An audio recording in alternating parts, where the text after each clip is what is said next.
salaamaaleykum mbokk yi ñu ngi leen nuyu ku nekk turam ak santam di leen maanaam ne bisimilah ci iRadio ITV di am mbégte di tey di waxtaan ak kàngam ci réew mi ci xamante ne xew na fii ci réew mi ci mbirum lu bëri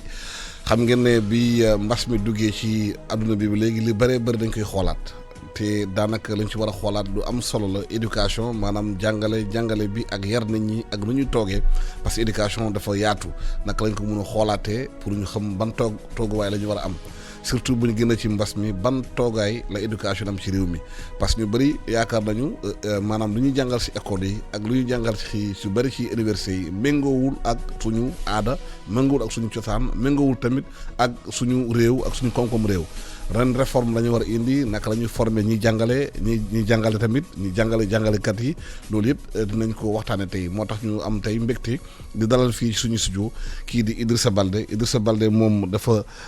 inspecteur d'enseignement la te en même temps dafa diplômé doctorat université Yvelines de gestion ñu waxtaan moom si loolu ci France la amee diplôme boobu te am na expérience bu bëri ci loolu ci réforme yu bëri xamante ne éducation bi sumb nañ ko moom loxam dugg na ci te ànd ak tamit ko kenn du ko présenté Sénégalais de Malick Ndiaye di professeur Malick Ndiaye sociologue te ràññee ko université ci ay téere yu bëri yu bind ci mbirum éducation mbirum sociologie laata ñu dugg ci débat bi ñu ngi encore rendre hommage kii di Pape Malick Sy nekkoon porte-parole khalife général des Tidianes sénégalais bu naw ko xam ne moom éducateur la woon nu muy toogee nu muy waxtaan ak nit ñi nu mu doon terle nit ñi ak ñu xam ne maanaam réew mi bu amee yenn saa dal ak jàmm bu bëri paix sociale bi ñu mel ni ñoom comme ni ko bindee Amadou Lamine Sall démb tisserand social la woon maanaam dafay dugg diggante nit ñi di ñëw di gën a waxtaan ni ci paix sociale te tamit di jaale waa Canaba ci xamante ne kii seen xalif tey moo génn àdduna ci kanamee tuuti ay 10 lañ koy rob di ñaan yàlla maanaam yëf yi yem fii te Sénégal gën a farlu ci li xamante ne moom moo ko waral Idrissa Ba école yi ubbi nañu xale yi demaa nañu commencé wat jàngi ñu bëri tiit nañu ci feebar bi ndax xale yi lu ñu reprendre ci école yi ministère bi nee na rassuré na protocole sanitaire bi respecté nañ ko waaye bu loolu weesoo xale yi ci ay fan daañu def examen mais ñu bëri nee nañu dañoo war a gën a xoolaat njàng bi ak njàngale bi ci réew mi gën ko tënkaat mu gën a méngoo ak ñun lu ñu gëm. waaw merci Alassane Samba Diop. maa ngi nuyu sama doyen bi le professeur Malick Ndiaye yàgg naa ko gis ci télé yi aujourd'hui j'ai l'honneur de partager plateau avec moom di nuyu sama collègue enseignants yi parce que souvent damay présenté wu ma ne leen enseignant de la tête aux pieds maanaam niveau enseignement yëpp presque jaar naa fa nekk naa instituteur nekk ci administration scolaire ministère yi jóge fa dem jàngiwaat du moins ñëwaat nekk inspecteur bokk comme ni nga ko présenté bokk ci ay réformes yu bëri au niveau de l'éducation nationale fu ñuy sumbee les réformes mooy la direction de la planification et de la réforme de l'éducation yàlla def nag ma jóge fa éducation sax dugg ci yeneen ministère dem naa plan dem naa environnement mais ma daal di delluwaat enseignement dugg université Gaston Berger donc depuis 2016 maa ngi nuyu sama collègue enseignant yëpp nuyu ñëpp sujet bi nga sumba nii parce que en fait dafa yaatu tellement que finalement doo xam noo ko mën a introduire ma nuyu aussi sa auditeurs yëpp ak sa téléspectateurs yi enseignement mooy ma raison de vivre parce que bu may nekk xale 22 ans laa dugg enseignement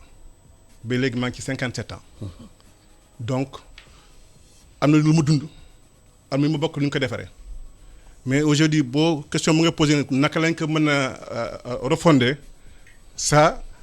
je parle sous le contrôle du professeur ça c'est l'objet même d'une thèse tellement que c'est vaste parce que fànn yi bëri nañu parce que boo laalee enseignement c'est des niveaux du préscolaire jusqu'à l'enseignement supérieur boo laalee enseignement c'est beaucoup de ministres département ministériel donc doo xam la porte d'entrée dans tous les cas am nañ déjà ay bases yi mooy lan sénégalais yi dafa ñeme réflexion d'ailleurs suñu cousin burkinabé loolu la ñu wax ñoom dootuñu def séminaire yu bëri parce que lépp lu ñuy xalaat rek am nañ ko Sénégal dans les tiroirs réforme yu bëri nañ réforme boo lire nga ne est-ce que mais malheureusement duñ ko évaluer duñ ko càmbar, c'est comme ça qu'on dit en bon wolof.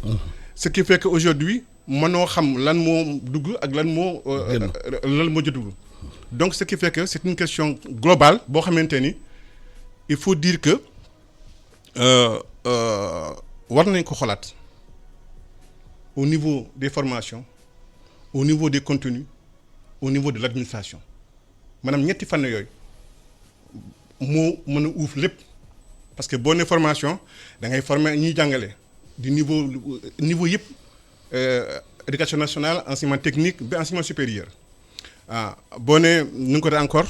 administration bi c'est la même chose. Maintenant il faut comprendre que l'école lépp lu ñu mënti def rek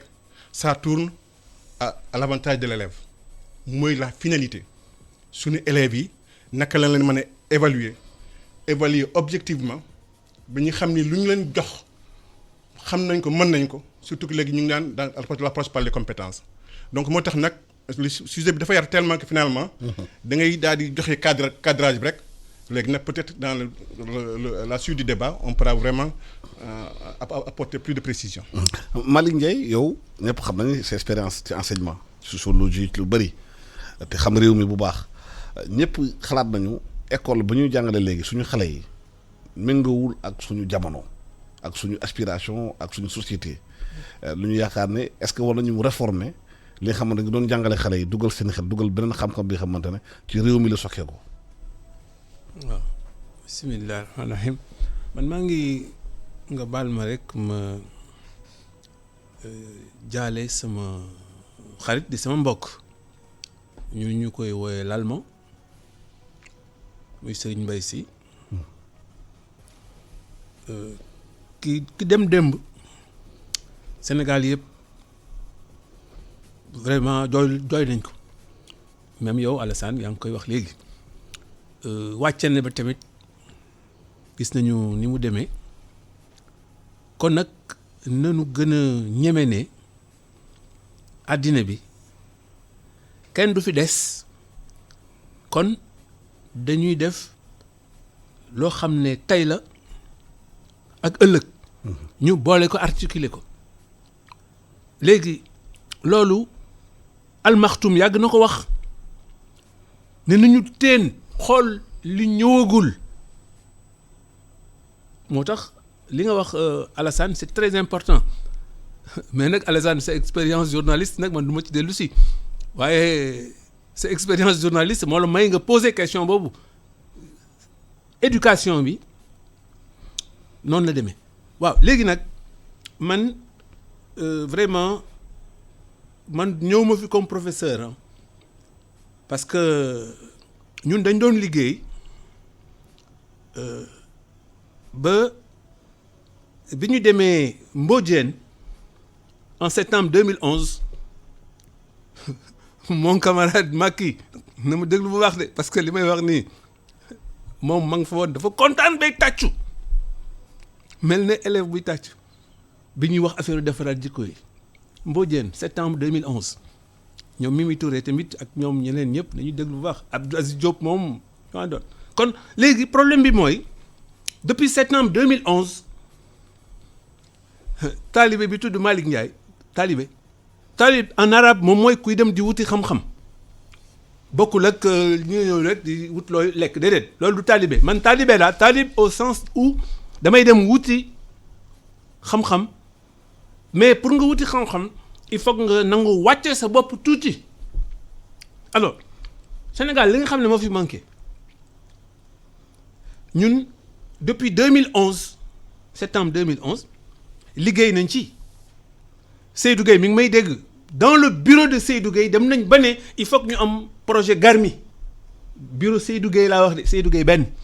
ci bureau présidence de la République def nañ fa waxtaan boo xam ne dañu ne nañu defaraat affaire yi mu nekk un projet Garmi man maa ngi yore document bi de ak ñoom Mor Ngom ak ñu bare ñoom ñëpp kon nañu xalaat ne Sénégal du tey jii la xalaat defaraat bi yàgg na ñi nga xam ne nag dañu nangu continuer di ci liggéey camarade Jean-Yves mooy sama tour de aussi mooy mon tour de guerre Jean-Yves daf ci liggéey defaraat jikko boo ko bëggee da ngay xam jikko lan moo ci yàqu mi ngi nii l'éthique ceddo ngi nii éthique ceddo du ma ci insister mais éthique ceddo am na 30 ans léegi Mansour Kama moo ko préfacé parce que dafa wane jikko yi nga xam ne moom moo yàq économie bi Mansour Kama bu ko nangoo préfacé il y a 30 ans kooku du caaxaan de léegi yemul foofu kon dañuy liggéey di liggéey bu fekkee ne xalaatoo jikko lu koy yàq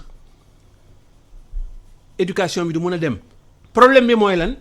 mooy éducation bi dañu dem ba nga xam ne waa ji kenn jàngalutu ko tey ak ëllëg comme ni ñu ko doon waxee la mais dañ koy jàngal tey rek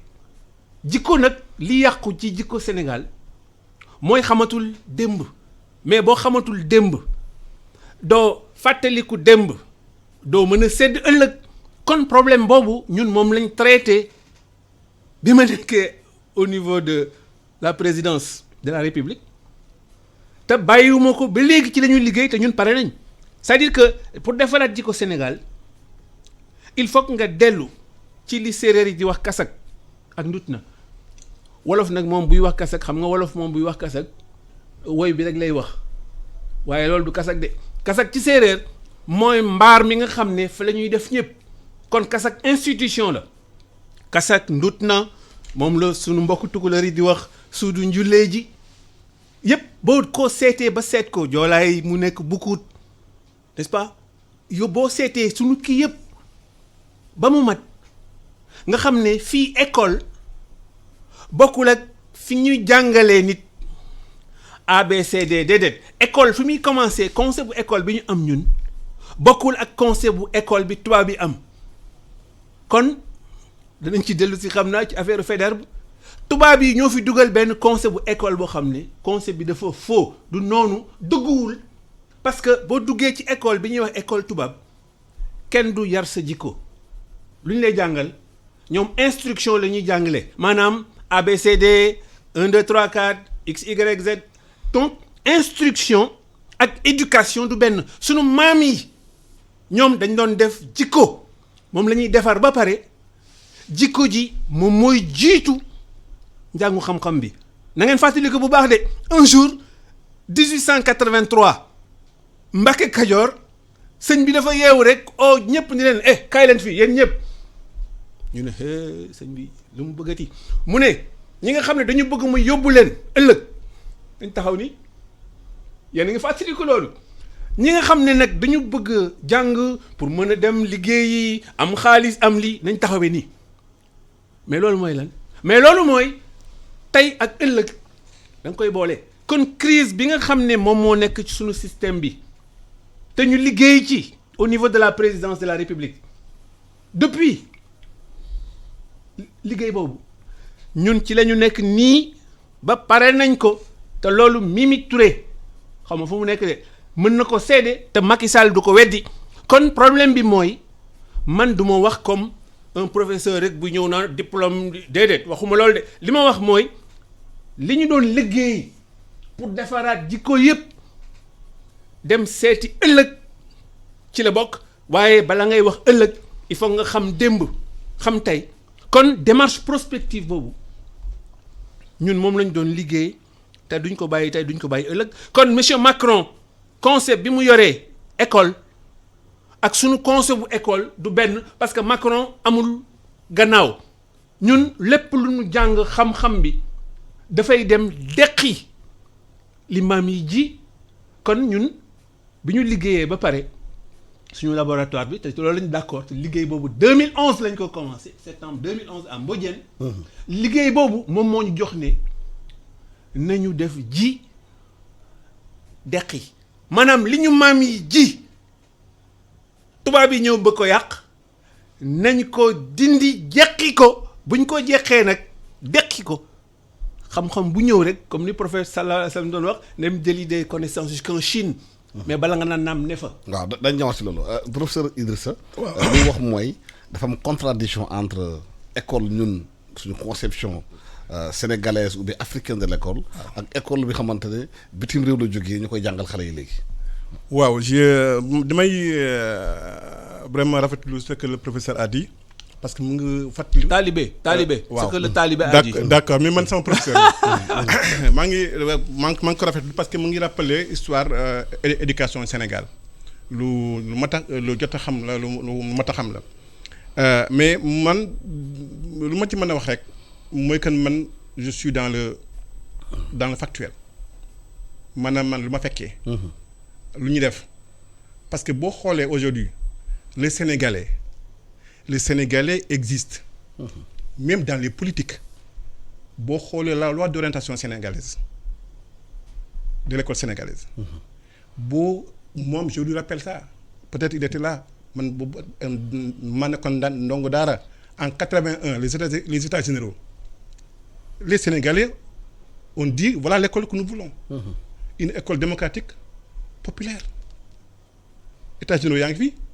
ensuite ñu concrétiser ko moom moo jur la loi d'orientation de 91 dans laquelle on a indiqué le type de Sénégalais que nous voulons qui répond aux besoins du fonctionnement du pays sur le plan économique, sur tous les plans, qui est africain, qui est ouvert, qui rappelle le slogan de notre poète président, enracinement et ouverture. C'est sur boobu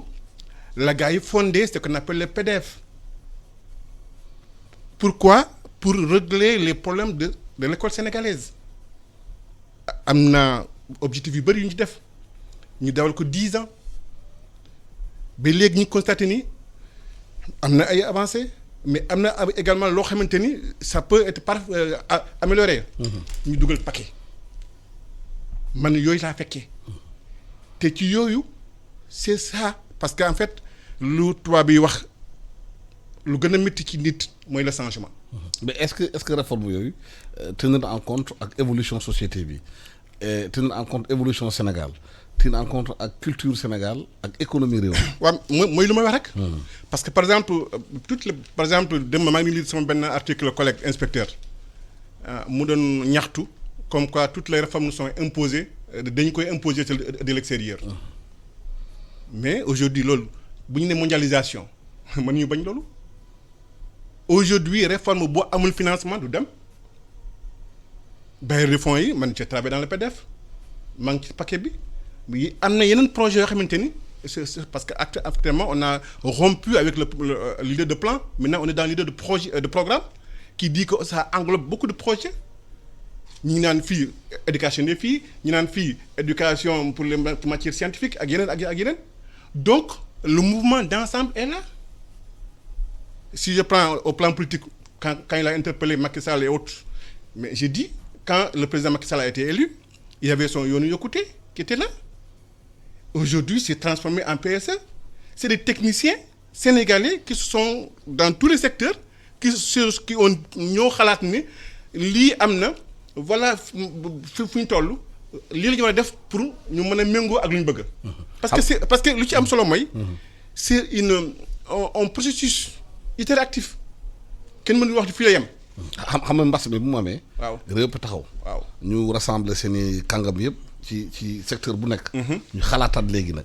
bi mbas bi ñëwee bett na aduna bi bett na ñu bëri. naka la ñuy mën a toogaate tëggaat suñu réew yi. est-ce que Sénégal yaakaar nga ne mbas mi buñ ci génnee. dañ war a xoolaat éducation ci boppam naka lay doxee ci réew mi ni ñu xoolaatee santé xoolaat leneen ak lan yan réforme la ñu mën a indi. exactement pour que li xew bitim réew. ak xam-xam bi léegi xam ne xam-xam léegi mooy li xamante ne moom moo jiitul lépp naka la ñu mën a gën a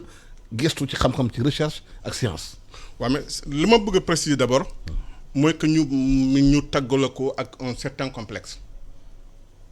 lu may complexe du pour yëpp sénégalais mais sama xalaat bopp la. je me trompe parce que lépp loo jël feneen rek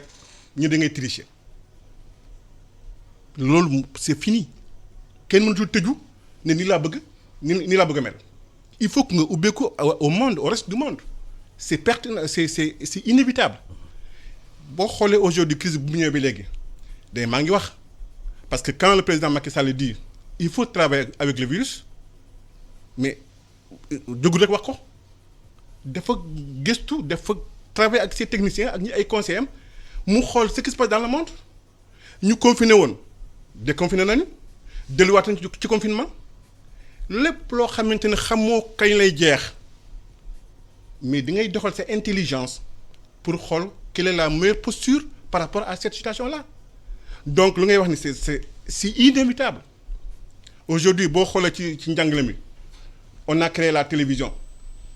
pour l'école publique sénégalaise avec tout ce que cela comporte d'insuffisance. Télétravail. On a compris parce que bu ñu former enseignants yi am na zones yoo xam ne amuñu réseau amuñu courant ak tout ce qui s'ensuit. C'est presque voilà, c'est une partie nous perdons le sens de l'éducation inclusive. ma dañuy wax ne duñu bàyyi benn sénégalais sénégalais yëpp a yem en termes de droit à l'éducation. Maintenant bu ñu xoolee même au niveau de l'enseignement supérieur bu ñu ne bon léegi mënatuñu jàngale parce que y a ça et ça nañ def les formations à distance mais des syndicats ont refusé ça bañ nañ ko parce que injustice pour ma wax ci au niveau le plus bas moom moo répercuté au niveau le supérieur. Am na ñoo xam ne ils étaient confinés dans des villages yoo amul courant amuñu ordinateur amuñu lu ñu jëndee crédit ñooñu bu la waxee dañ leen suivre du cours à distance da ngay andi beneen problème. Et le reste les enseignants eux-mêmes ils n'étaient pas formés oui aujourd'hui université boo gis rek am na ay plateformes fu ñu naan di nga jox sa cours nangam mais tout le monde n'est pas formé. Donc c'est déjà ça présage mu ngi wane ne lu ñu war a def dañu war a gëstuwaat formation ñuy jàngale ñu war a jox ñu war a gëstuwaat lu ñu war a jàngale également le contenu de l'enseignement mais également la gestion de l'éducation. Parce que tout le monde se rappelle que dans un pays l'éducation est la mère du développement. Malick Ndiaye dañoo constaté ci réew yi xamante ne am nañu développement nee nañu ay réew yi xamante dañoo nekk émergent lu mel ni Corée du Sud enseignant dafa am doole dañ ko jox gëddëm am formation c'est la personne la plus importante ci réew yooyu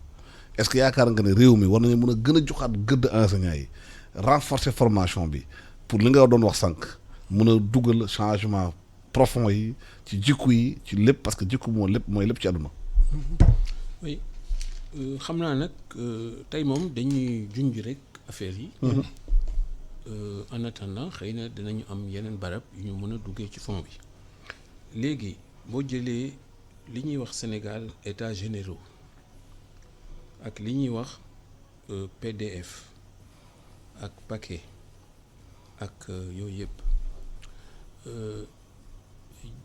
jafe-jafe bi mooy méthode bi nga xam ne moom laa doon wax sànq mooy ji deqi banaam man kokki laa jàngee fa laa defee aussi quand njulli léegi li ñu ma jàngal ci camp wu njulli mooy ñeme bañ a daw attention de c'est-à-dire que épreuve bi ma koy jàng man xaw ma ne épreuve la tudd parce que ci camp bi nga koy jàngee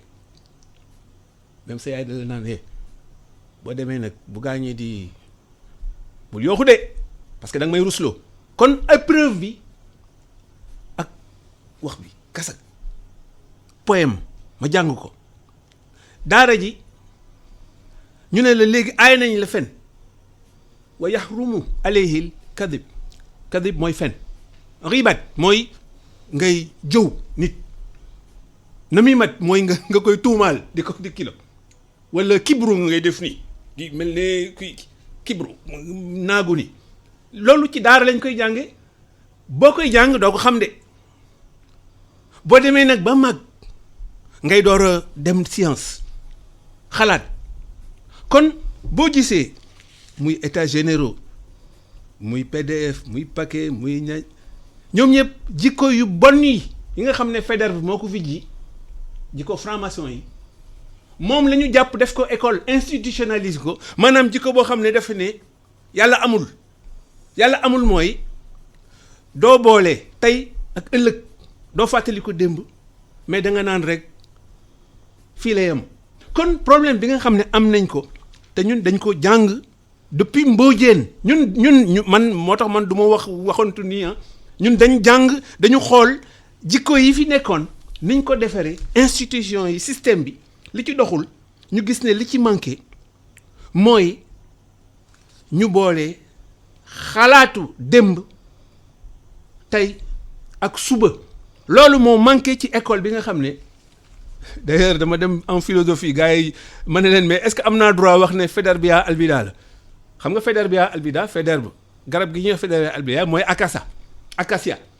léegi école bii ay PDF ak ay paquet ak ay états généraux yi Faidherbia albida la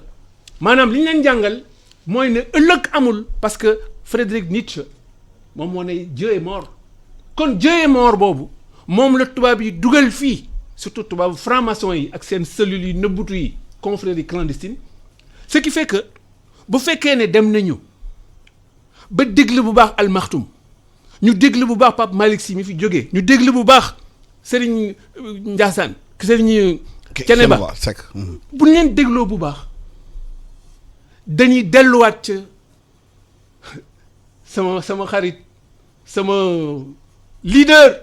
fondamental muy la révolution de 1776 ma ne kooku moom moo njëkk a gis ne dañu war a defar 1776 mais boobu tubaab bi defaguñu seen révolution 1789 kon Souleymane Baal il faut que ñu dem jëliwaat ko états généraux yi ñuy wax nii foofu dégg Souleymane Baal bokku ca bokkaanu ca foofu déggoo fa kenn foofu dégg nag li ñuy wax bu ngoog de day leer de Masalikal Jinaan déggoo ko fa parce que dañu ragal Masalikal Jinaan parce que dañu ragal Thierno Souleymane Baal lu tax ndaxte ñooñu boo leen indee rek états généraux yëpp ak yëpp day këppu ndaxte jikko yi ñu leen defar ñoom defaruñ seen jikko ay diplôme lañ leen defaral ñu naan professeur agrégé professeur ñooñu ñoom ñoo yàq dëkk bi kon li yàq dëkk bi mooy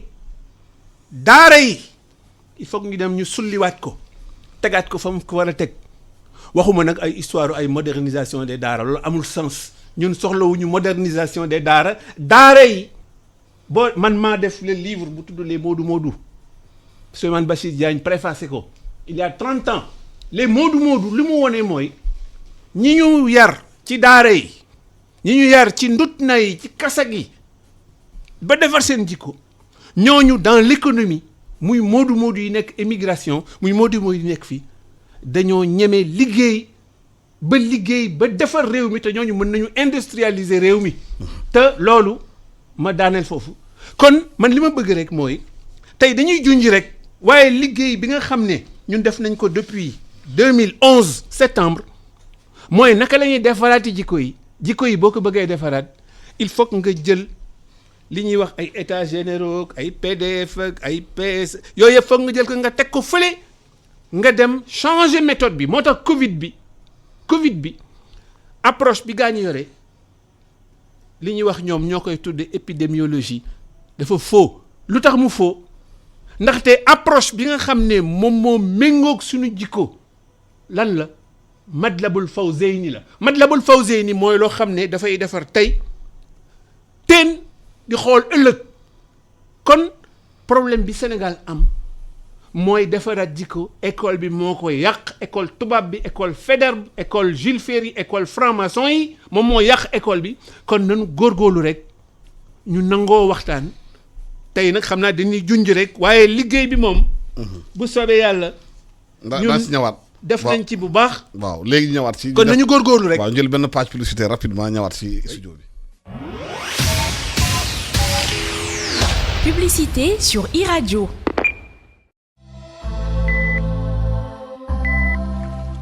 yéen ndawi Sénégal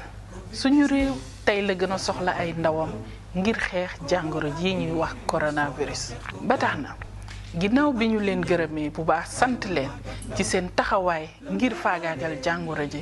dañu ñëwaat tey ngir gën leen a ñaax pour ñu gën a dëgëral taxawaay bi ngir jëlee fi jàngoro jii di ñu wax coronavirus njëkkee ko ci digle yi nga xamante ne kër docteur digle na ko waaye lépp ñu def ko ci yar ak teggin ndax nag coronavirus kat bàyyiwul mag bàyyiwul ndaw nañu respecté waxtu yi nga xamante ne nii moom nañu indi ngir couvre-feu bi respecter solu masque bi waaye itam gàttal suñu tànk ndax bu ñu bëggee dakkal xuus gi nga xamante ni jàngoro bi mu ngi koy xuus bu baax ci askan bi dañoo war a gàttal suñu tànk gàttal suñu dem ak dikk ndax nag jàngoroy coronavirus ñun ñoo ko mën a xeexal suñu bopp ndax ñun ñoo ëpp ci askan bi ñun ndaw ñi ñu ngi leen di ñaan ñu respecter li nga xamante ne ni moom la fi autorité yi teg pour faagaagal jàngoro ji ñuy wax coronavirus moo tax ñu ngi leen di ñaan ñu boole xel yi boole xalaat yi ngir faagaagal jàngoroy coronavirus fii ci suñu réew di Sénégal. corona bi na fi yam sama wareef mooy dog buumu corona bi. Dakar Direct, la matinale de iRadio. jërëjëf ci studio bi ñëwaat fii fekkaat fi Malick Ndiaye sociologue fekkaat fi Idrissa Baldé di inspecteur d'enseignement tamit am na secteur boo xal ci enseignement def na ko dem na ci ministère yi am na expérience bu rëy dégg nañu Malick Ndiaye sànq mu ne li ñu war a tëggaat mooy jikko yi c'est-à-dire que école bu ñu imposer réew mi bokkut ak école bi nga xam ne war a sukkeeku ci réew mi léegi naka la ñu mun def parce que monde bi modernisé na léegi. naka la ñu mën a concilier démb ak tey. pour njëriñ ëllëg. waaw c'est que Alassane yow am nga problème. bu rëy parce que problème mu nga am mooy sujet bi comme ni ma ko waxee dafa yaa. waaw nañ ci jukki rek. te ensuite le professeur idée yi. professeur fu muy jëm man damay jàng foofu pour mën fa contribuer. parce que lu ci am solo mooy l'éducation bu ñu nekkee nii kenn imposé wuñu ko je dois dire que mën nañu rendre hommage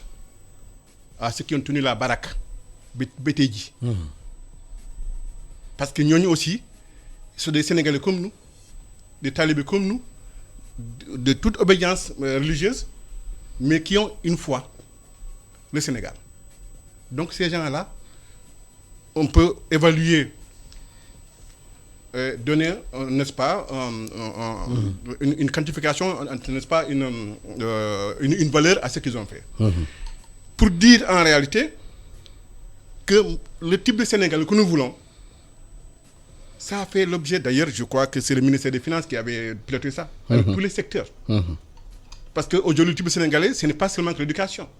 oui même bu dee éducation c'est déterminant secteur yëpp la le Sénégalais aujourd'hui ce n'est pas seulement celui qui sort de l'école il y a le formel et l'informel aujourd'hui d'ailleurs dans boo xoolee suñu éducation bi bu njëkk bi état bi moo daan ne voilà sama offre nit ñi dugg ci ñu daal di seet ni am na ñoo xamante ni bokkuñu ci je rappelle pour l'histoire que la marche des marchands le mouvement des marchands ambulants a détecté une situation dañuy gis ni am na ñoo xamante ni dans cette composante là ñu bëri c'est des gens qui ont fait les daara ñëw toll à un certain moment de la vie sociale war a assumer ay responsabilités ils ne sont pas préparés à cela aujourd'hui l'État du Sénégal ci dans sa politique moom mooy répondre à la demande d'éducation donc les daara muy wax noonu moo tax ma ne la man damay wax lu am aujourd'hui l'État cherche à répondre à la demande d'éducation ku nekk mais avec une condition unificatrice l'obligation scolaire ñëpp war nañ jàng jusqu'à 10 ans xam nga am nañu suñu texte yi le problème fondamental c'est la mise en œuvre mise en œuvre moom moo am problème mais lan moo tax moo am problème mise en œuvre les hommes boo xoolee la structure de l'éducation dans ñun lu ñu xam éducation benn la mais tey boo xoolee éducation nu ñu ko gérer politiquement c'est des éducations am nañu enseignement am nañu éducation nationale am nañu enseignement technique et formation professionnelle am nañu enseignement supérieur am nañu la case des tout-petits qui est rattachée au ministère de la femme ak yeneen incohérence yi am ci c'est-à-dire c'est ça le problème aujourd'hui l'éducation n'est plus une et je rejoins encore le doyen pour dire qu'en fait il y a plus d'éducation on a une instruction boo fa jógee donc de ça c'est la gestion mais sànq wax nga les hommes ñiy jàngale tey waaw parce que avant enseignant sacerdoce la woon waaw dañu conseiller nit ñi dañuy dugg ci enseignement parce que amul ndar lu ñuy def waaw xëy na dañu dem université cartouché xamuñu fu ñu jëm ñëw dugg ci enseignement rek jàngale ndax koppar ki waaye xol bi ak passion bi war na nekk ci ginnaaw enseignement bi amatul parce que système volontariat ak vacataire aussi il faut ñu interroger ko. waaw mais am na ñu bëri ñu naan. amuñu boobu bu ñu dugalee système volontariat vacataire ci enseignement bi. ba léegi defaguñu étude d'impact bi. waaw parce que xam lan naka la impacté réew mi nu muy doxee parce que si les gens sont mal formés boo génnee benn fonctionnaire génne ko mu toog ci bureau mënu tax def rapport. fekk ñu ko formé tamit formation baaxul. musiba la. waaw léegi loolu moo affecté système bi yëpp. non en fait ça c'est un point bu nga laal la. moo tax nga dem université tas ak étudiant mais mënu tax lakk ñaari mots. bon xam nga là aussi man des fois je m'inscris en faux. waaw dañu koy poser question. dañuy inscrit en faux quand on dit que le niveau a baissé. waaw parce que ku la ne niveau a baissé. fan la yóbbu maintenant on écrit mal le français on parle mal le français. au moment où jamono bu ñuy xeex pour suñu lakk kàllaama réew mi mën na kaa lakk. mais on parle mal wolof aussi. on parle mal aussi man si Haalpulaar je peux pas parler je pas man Haalpulaar la mën naa wax wolof bu set. waaw benn baaxu ji. waaw mais justement mais c'est-à-dire que lenn la nous sommes tous des aliénés am pratiquement. mais pour revenir à ce que vous dites système sénégalais bi am na ay secousses mais aujourd'hui nag il faut rendre hommage à ces gens-là parce que loo ci gis rek. am na défaut. am na ay valeurs. boo xoolee par exemple LD Dandi man j'ai fait 4 ans à l'école normale régionale 4 ans pour être un instituteur bu fa laa génne def directement bac candidat libre ma réussir ko te brevet la musuma j'ai dit à mes étudiants musuma def classe seconde c'est parce que en ce moment loolu moo amoon ma def 4 ans quand j'ai commencé bu ma commencé dugal ci jàngale ma on a créé les LD Dandi 91 avec le ministre de l'Éducation Djiboka. LD Dandi tout le monde a crié avec la magie sénégalaise la force sénégalaise ñu ñëw ba dugal yooyu compenser cette plaie là ñu dem ñu ne volontaire les Sénégalais se rappellent le plan d'ajustement structurel qui avait bloqué tout le recrutement même dans l'enseignement ñu jël ay fonctionnaires nekk yeneen yóbbu leen ñu nekk kii wala ñu nekk ay Moza mais quand on a pensé en 93 que le Sénégalais avait besoin d'éducation ñu nekk ci éducation bi ak ñu ci nekk ci biti ñoo gën a bari te aussi ñu on a une masse critique boo xamante ne ay diplômés qui n'ont pas d'emploi l'un dans l'autre ñu ne nañ boole ñaar yooyu pour ñu xool naka la ñuy xettale Sénégalais yi. projet volontaire bu ñu ko def maa ngi doon cabinet Mamadou Ndoye ñu ne volontaires yi c'est des diplômés de l'éducation yu war a ñëw dimbali seen mbokk sénégalais yi pour ñu mën a dugg éducation pour ñu mën a jàng on avait dit au début que c'était pour 2 ans ensuite mu évolué ba fu mu toll nii mais on a fait pareil pour les vacataires ay professeurs ay gars yi diplômés d'enseignement supérieur qui devaient pouvoir venir parce que le diplôme d'enseignement supérieur commence par le bac. ñooñu aussi ñëw renforcer le système éducatif mais aujourd'hui je dis il faut rendre hommage à ces gens-là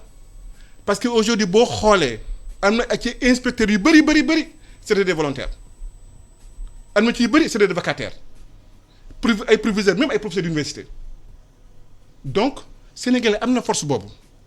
dans le cours de l'histoire day am ay rëq-rëq mais on arrive à compenser ça mais dans tout ça fu ñu jëm on va vers le Sénégalais dans la boo xoolee sax la loi d'orientation la ñu bëri ñu naan amul décret d'application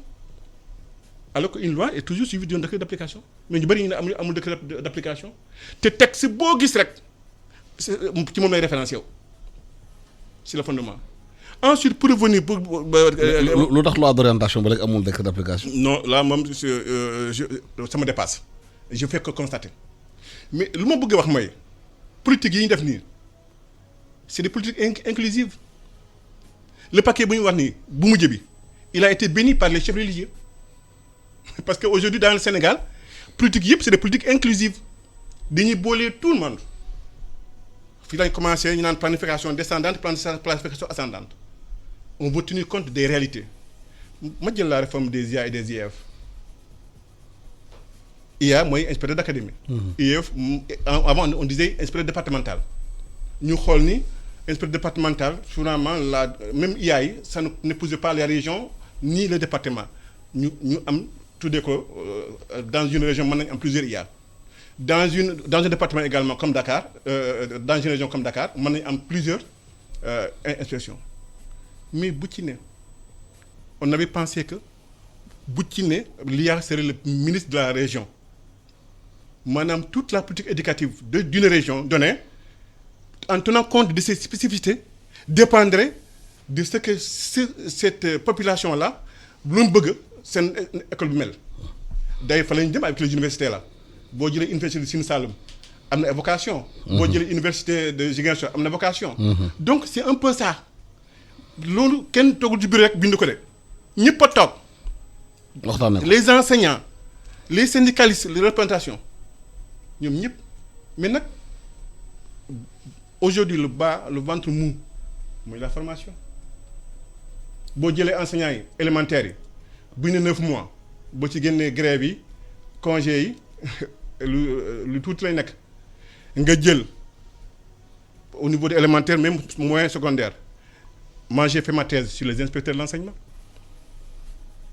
L'inspecteur n'est pas un dieu c'est un homme bu lay former mënuñu laa former nga nekk évaluateur mënuñu laa former nga nekk planificateur mënuñu laa former nga nekk formateur nga nekk administratif ak leneen ak pédagogue dafa diis.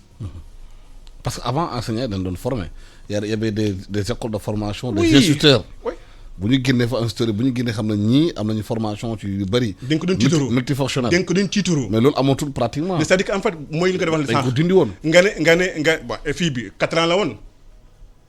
léegi on est venu à moins de 3 mois parce que bu mooy 9 mois yi ma la wax nii. mais bu ñu formé ni 3 mois. waaw mu war a jàngale classe d'initiation. CI xam nga xale yi fa lañ seen xel yi di gën a nàcce. waaw bu 3 mois de formation doy na ak enseignant pour mu enseigner classe CI. non ça dépend du niveau xam nga bu njëkk bi dinaa recruter niveau brevet. waaw même bu dee niveau bac ñu yëkkati niveau bac ñu former la en 9 mois mais également cette formation là c'est qu'on appelle une formation continue et bu ñu foofu inspecteurs yi ils sont chargés de l'encadrement pédagogique pour que l'enseignant aime son métier bu yaa ngi doon wax sànq am na ñu fa ñëw léegi parce qu'ils n'aiment pas le métier mën na nekk mais képp ku dugg enseignement boo fa yàggee da nga koy bëgg. parce que c'est l'art de transformer les hommes. miin day nekk dafa neex. nga miin après dafa neex quand un enseignant fait bien une bonne leçon il est le premier à être satisfait waaw. te aussi non c'est un métier et enseignant comme on le dit souvent l'enseignant a créé la République am na beaucoup de pays ce sont les enseignants qui ont fondé l'unité nationale man quand j'ai quitté 85 pour aller à Kédougou musuma xam ne région boobu am na fa laa jëlee jabar. Kédougou waaw ça c'est l'unité nationale. c'est ça. waaw c'est l'enseignant dëkk bu ma dem am naa fa ay turundu dem fa ñëw nekk un homme social bokk ak ñoom pour pouvoir les amener vers parce que c'est ça la formation c'est ça l'apprentissage on prend quelqu'un du point A pour l'amener vers le point B pour que moom tamit à chaque niveau mën a progresser pour répondre aux besoins de l'économie nationale parce que quand on dit économie nationale lépp la ëmb. waaw Malick Ndiaye naka la ñu mën def mix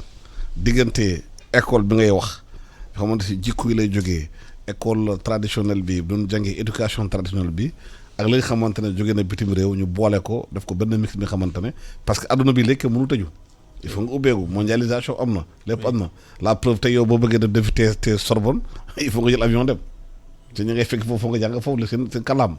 la preuve soo bind sa livre tey ci kàllaam français nga koy bindoo ko ci wolof naka la ñu mun defee ñaar yi pour ñu mun ànd dem éditer ko Paris. waaw oui alors kon xam nga comme ni ma ko waxee ci début bi ak ni ngeen ko nangoo aussi tey moom dañuy junj rek. waaw junj nañ junj. dañuy esquisser génn question yi idées yi waaw. pour que ñi ñuy déglu aussi ñu mun a dugg ci débat bi. waaye mënuñu wax yépp fii. dëgg la ay fii moom tey formule bi nga xam ne moom la. jox essentiel bi rek mooy peu de mots pour beaucoup de monde. absolument waaw mooy formule bi. alors léegi Sénégal il faut que mu xool bu baax gis nga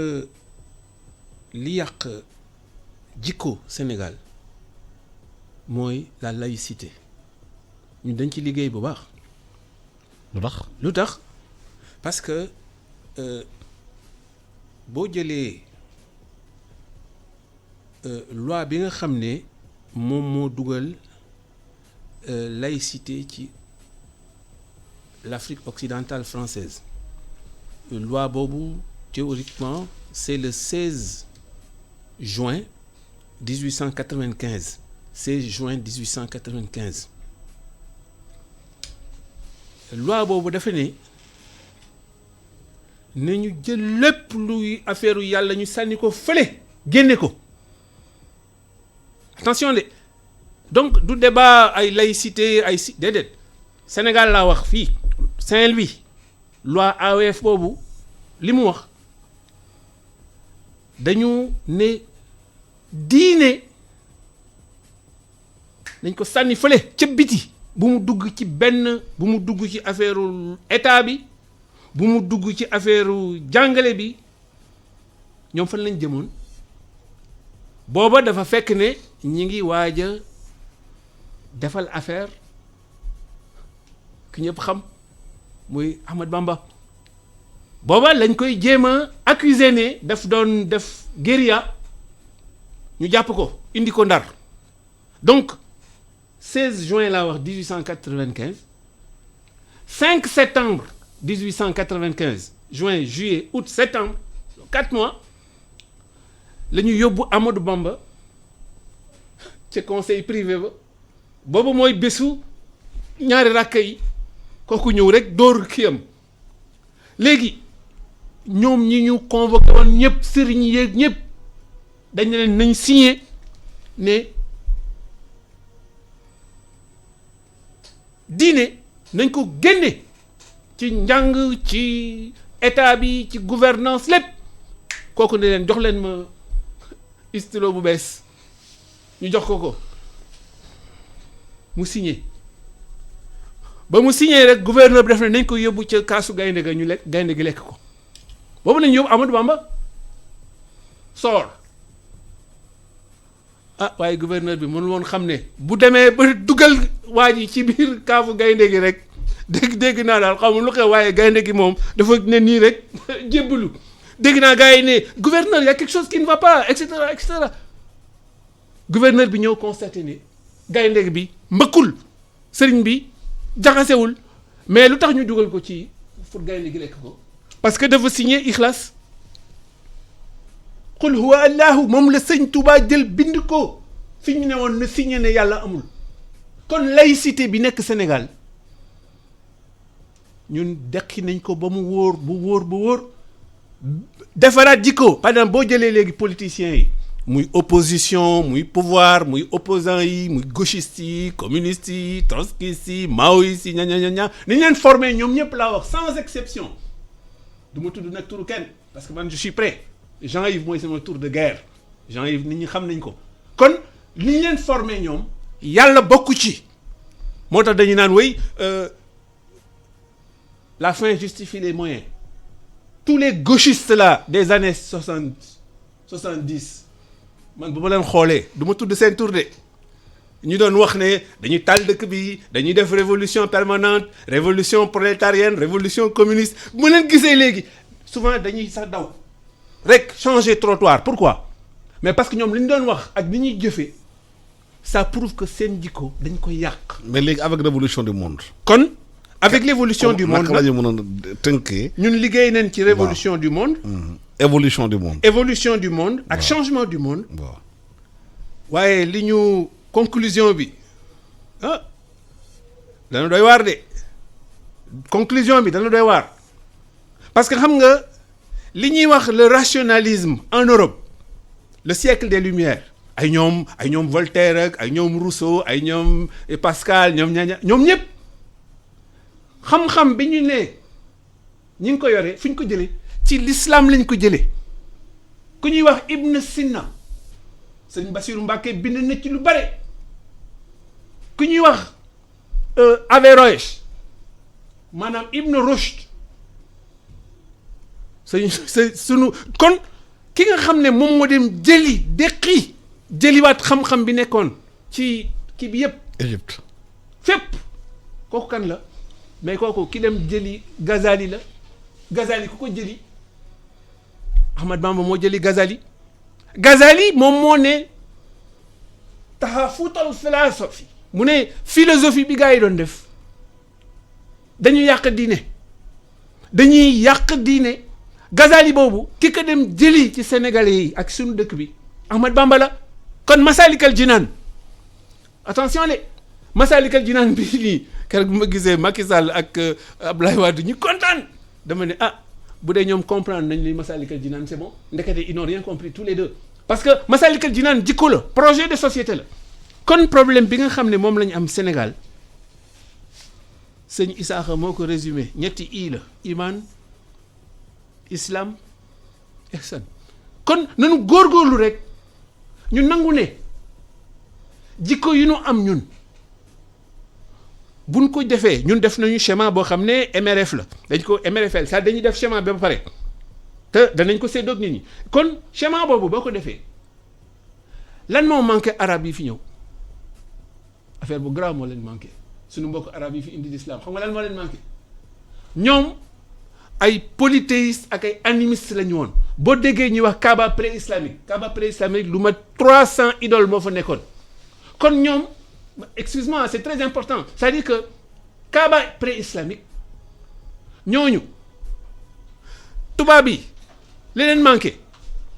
mais c'est le même problème avec les tubaab le cabinet qu'on appelle le Panthéon d'Agrippa à Rome dañ ne woon polythéisme moo fa nekk mais ñun fii foofu gis polythéisme amu fi kon ñun dañu amee loo xam ne yàlla moom moo dugg ci xol yi moom la ñuy wax le monothéisme de l'inspiration kon nañ def ndànk kon addina bi boo ko bëggee defar il faut nga jël jikko bi nga xam ne moom mooy jikko maam yi boo ci boolee li révélation yi indi